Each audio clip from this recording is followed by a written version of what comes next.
unfortunately. But for 7 years, we were with YWAM, Youth with Mission in Australia. So just a little background with that. We were missionaries out there. So today I'm going to be talking about Psalm 139. And when I was reading through and just praying through and thinking through this psalm, the theme that really stood out to me was the value of humanity. And how important that is. And so I just wanted to kind of start off with sharing a little bit about my testimony and kind of what this psalm actually means to me and how much it's impacted my life. So I was adopted from birth. My birth mom, my birth dad knew each other for a couple of weeks. Here I am. And my birth mom, her dad actually still doesn't know that I exist.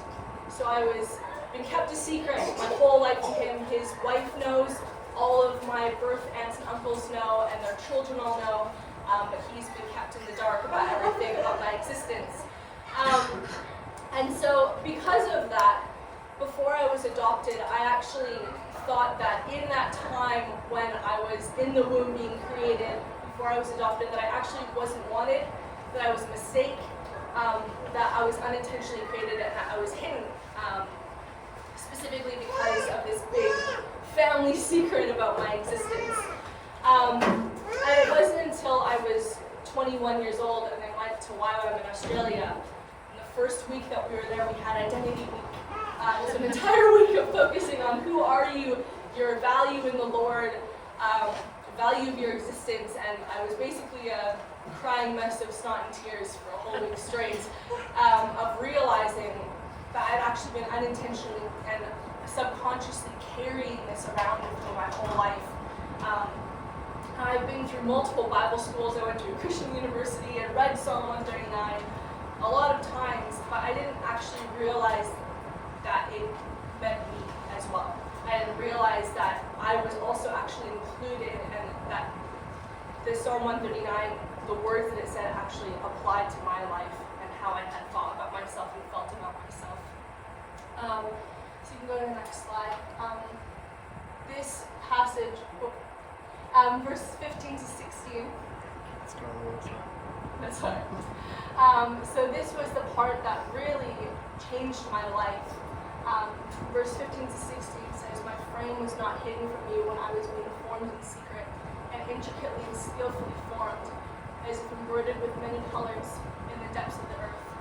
Your eyes have seen my unformed substance, and in your book were all written the days that were appointed for me, when as yet there was not one of them even taken shape." I chose the Amplified version for this specific part because I really like the way that it kind of backed up what was being said by David. Specifically that part that says, as if embroidered with many colors. I think, if you're an artist of any sort, whether you write or sing or draw or whatever you do, embroider, whenever you're creating something and crafting something, you always choose the specific colors, you always choose the specific words that will weave together perfectly to create a masterpiece that is actually out of your own heart and replicates what you're feeling inside. And I think, that's what God does with us. He actually creates us into this perfect embroidery of a mixture of colors. That is his heart, and that's, every single one of us is created in that way, which I just think is really beautiful.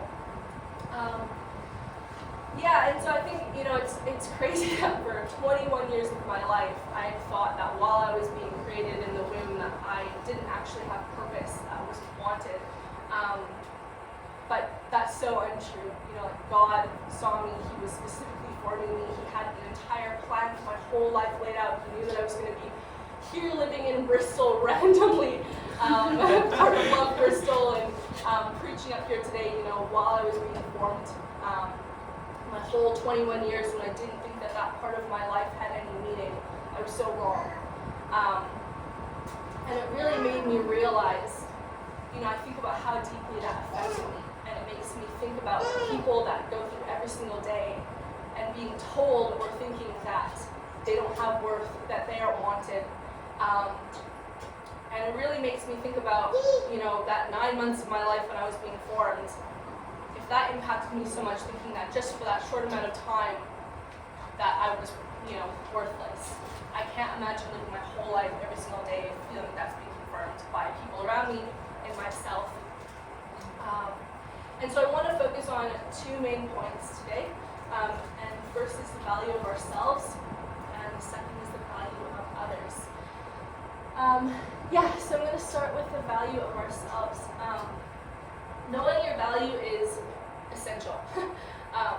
Everything about who we are and how we treat others, it stems from a place of understanding your value and your worth in God. And actually seeing ourselves through God's eyes. So I'm not meaning valuing ourselves like, I'm so great and prideful and in that kind of way. I mean value as in, it's actually humble to understand the full extent of your value and to live out of that place. And having a true understanding of ourselves, seeing ourselves through God's eyes, and actually receiving, receiving what God says about us, inviting Him in to search us, to know us, receiving that, and then living out of that place. And God knows everything about who we are, but He also wants to be invited in to search us. And I think a lot of the time, it's really easy to just be like, oh, it's fine, I know who I am, stand in that place, and that's all good. But actually inviting God in to speak our value over us, receiving that and saying, okay, God, I'm actually going to take that on, and I'm going to stand in that, I'm going to live out of that place, that true knowledge of who I am. It's really important. So the next slide, Psalm 139 verse 3-6 says, you search out my path and my lying down, and are acquainted with all my ways. Even before a word is on my tongue, behold, O Lord, you know it all together.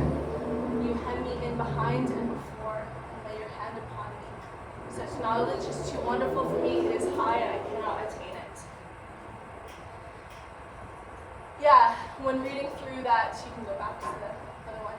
When reading through that little passage, I was just thinking, how amazing is it to be completely known? It feels fairly rare nowadays, I think, to feel 100% fully known and understood. And you might have someone in your life, a partner or a best friend or a parent that fully knows you, where you don't need to explain your motives or your heart position or your path to them. They just know us and love us where we're at. And that's really special. And that's what God does. He sees us and He knows us completely. And He wants us to actually see and know ourselves completely as well. No matter where we're at in life, God's view of us doesn't actually change. I think that's something that it's so easy to put human emotions on God. It's so easy to be like, well, I don't like myself where I'm at, or I don't like what that person's doing where they're at, and so that's probably how God feels about me too. Or it's dependent on when I'm in a good place. But Jesus didn't sacrifice Himself and go to the cross just for our good days and the good parts of us. He didn't just go for the best parts of our character and sacrifice Himself for that and then call it a day. He sacrificed Himself for all of us, every single part of us, the messy parts, for our, biggest failures and our deepest regrets. He sacrificed Himself for that too. Yes. And I think, having an understanding of, man, Jesus went to the cross and sacrificed Himself for every single part of me, because He values every single part of me. Living out of that place and valuing yourself in that same way, I think can change everything about how we see ourselves and actually then how we live out of that and how we treat others out of that. He sees and He knows and He loves completely. So we go to the next slide.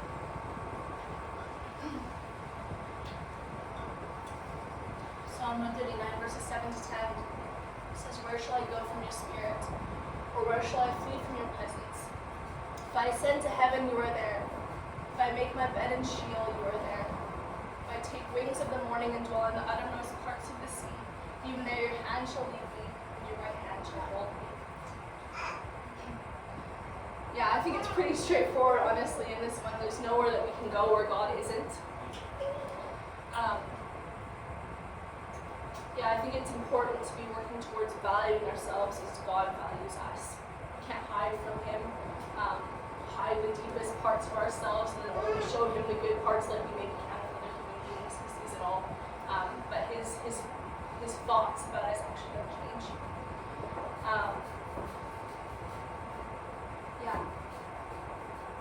Yeah, it's important to value ourselves as God values us.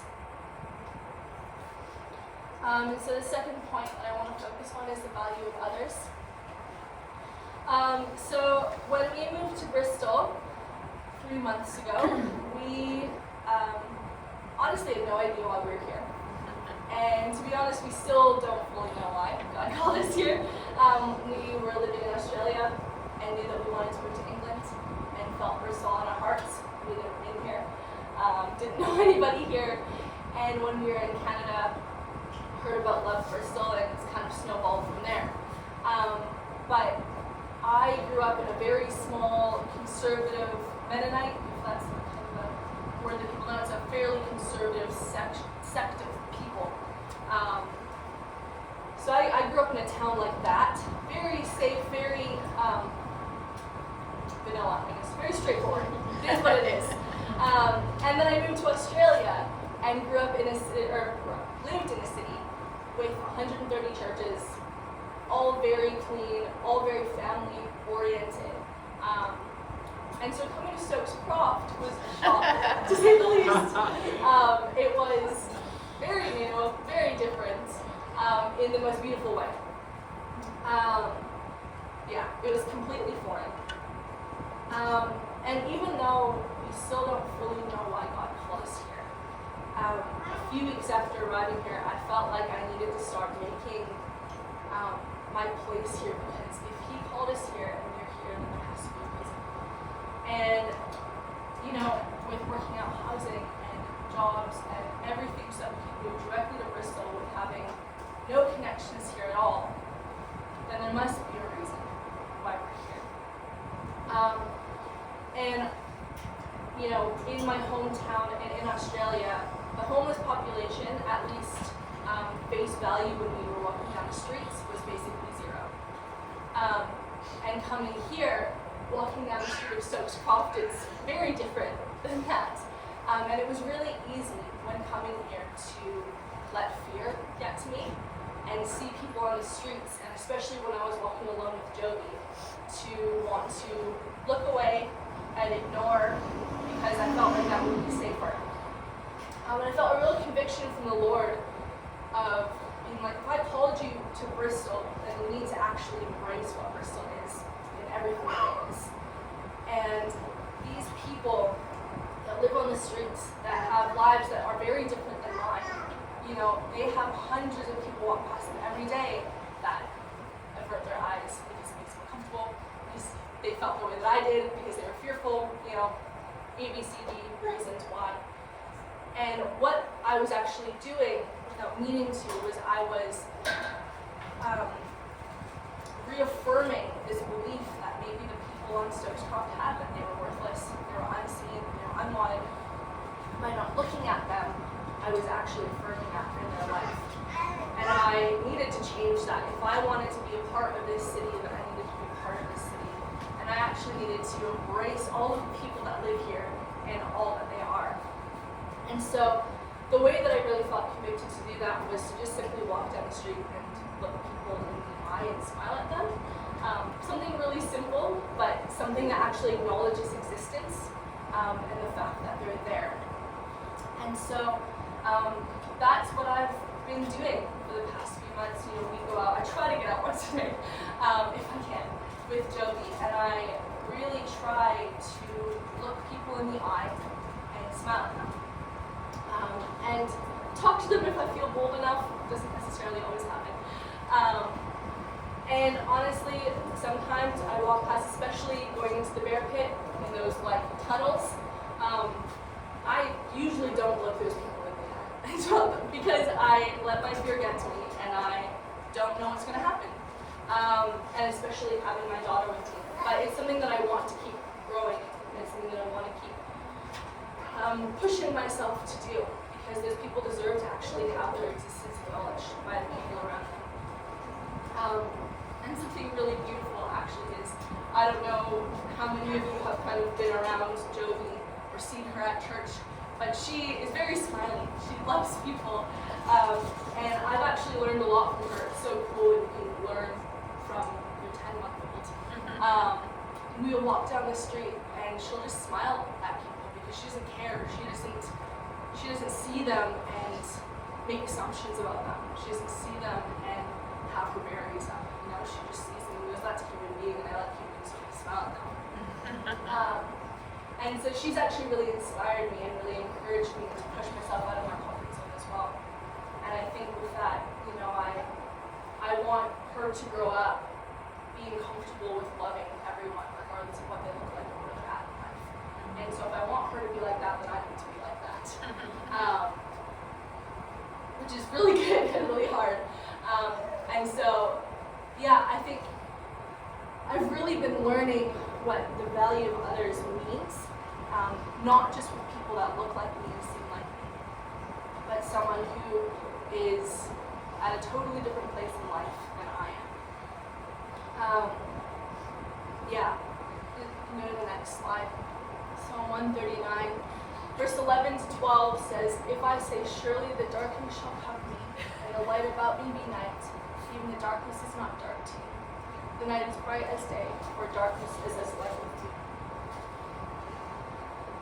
It's something that, when reading through that, what I really thought is that, those people that seem more on the fringes of society, that, have outward struggles, they don't just look put together on the inside, outside and struggle on the inside, but they, you could visibly see it. They aren't hidden from him, even if maybe sometimes walking around you wish that they would be hidden to you. They're not covered in darkness, they're actually being brought into the light, even if they don't realize it yet. And I don't want to place them in darkness in my own mind. I want to bring them into the light, even with something as simple as a smile and acknowledging their existence. I think, Stokes Croft is a really tangible example for all of us, but it goes for so many others than just that. It includes family members and friends and coworkers that we struggle with, and housemates that we had an argument with, or whatever. Bringing people into the light and not putting them in darkness in your own mind is essential for valuing others. And we first need to realize our own values so that we can actually call out the gold in the value in others as well, even if they aren't there yet. And so something that I'm really growing in and want to put forth to you guys as well is bringing people into the light instead of leaving them in the darkness, and seeing them through the lens of God and knowing their value as a human being. And that can be physically, personally, but that can also just be within your own mind. When you see someone, actually in your mind, bringing them out of the darkness and into the light and saying, man, you have so much going for you, and this is the way that I'm going to actually see you and see your value as a human being.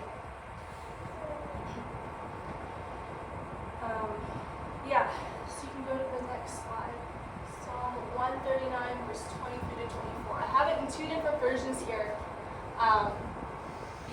There's a reason for that. But so in the ESV it says, "Search me, O God, and know my heart.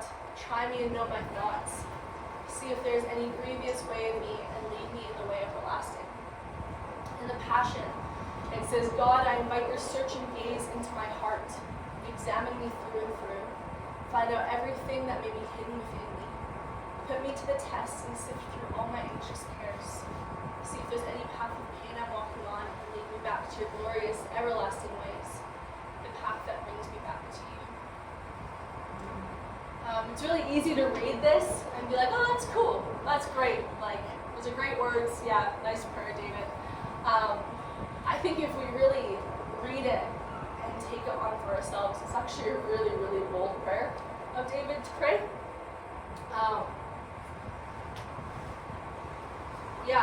Inviting God in to search us and know us means that we're inviting Him in to mold us and transform us and actually change us. And that can be painful sometimes, especially if we know that our heart maybe isn't in the correct position.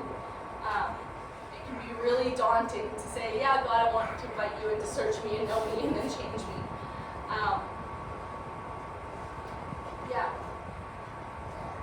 And like I said earlier, God does know everything about us. He sees us through and through, but to actively invite Him in and open up our hearts to actually say, God, I want you to know me and I want you to change me and mold me. It's a different thing to actually pray out loud.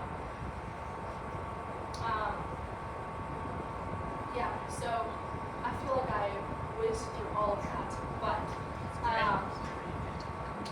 so I want to end with kind of two practical ways that we can apply this, and then we're going to go back to this slide and do something at the very end. But I think in order to actually see our value and see the value of others, I want to encourage us as we go into this week to, one, spend time with God and ask Him what He sees in you and what He thinks about you. Not just a list of attributes of I'm good at this or but actually deeply, like, what does He actually see about your value, and how can you actually take that and live out of that place and value yourself in the same way? And the second one, ask God if there's one thing that He wants you to do outwardly to express the value of others.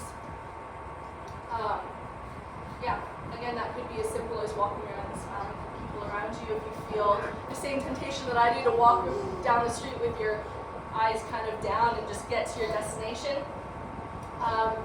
Or it could be having a conversation with someone intentionally at the store and not just getting your stuff and rushing out. But outwardly express the value of others and bring them maybe out of the darkness and into the light, whether in your own mind or actively. So I'm just going to invite James up to just play a little bit of guitar, so it's not silent. We're going to go back to that other slide with verse 23 to 24. And I just want to invite us all, if you feel like it's right, there's no pressure at all, but to just choose one of these, or if you have a version, a Bible version that you relate with more, then feel free to use that as well. But actually pray this out to yourself. There's no need to pray it out loud. There's no need for any sort of big declaration. But just invite God in to actually search you and know you, to see if there's any grievous ways inside of you, and to actually bring you back to the path to Him. So I'll just give some space for us just so that if you feel led to, there's no pressure.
friendship with you will always be two-way. You pursue us and we invite them. Always two-way. You always make the first move for us. You never hide from us. We cannot hide from you. We cannot hide from you. You cannot hide from us. But there is nowhere where you are not already there. There is nowhere we could possibly go where you are not already there. And that's really cool thought. I just pray for anyone who feels like you are in this season, that they are unconsciously hiding from you in some way. I just pray that exactly what the psalm says, that darkness will be brought into the light. And it might be a scary thing, but God, you are the safest place. Thank you, Jesus. There is nowhere where you are not.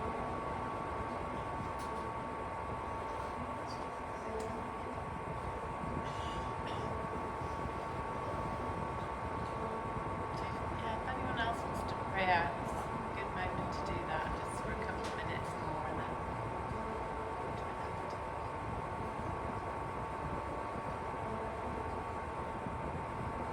There's this beautiful song and it says, even when I don't see it, you're working, even when I don't feel it, you're working. And I just remember reading recently Jesus got really challenged about doing healing the Sabbath.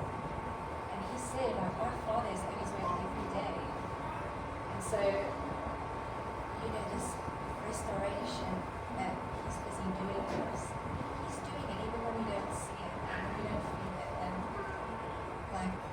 he's so incredibly capable and powerful. He created the universe and everything that grows here and everything in between. And he's able to do things in a way that we just can't even comprehend sometimes. And we might ask for something really small, and he's got something bigger in mind, So I just, God, help us to really trust in you. Help us to trust you for the small stuff and the big stuff. Trust that you are faithful, and you are persevering, and you are working on our stuff, and the stuff that's important to us. We thank you so much. Thank you for everything that you do that is unseen, that we don't know about. Just thank you now. Thank you for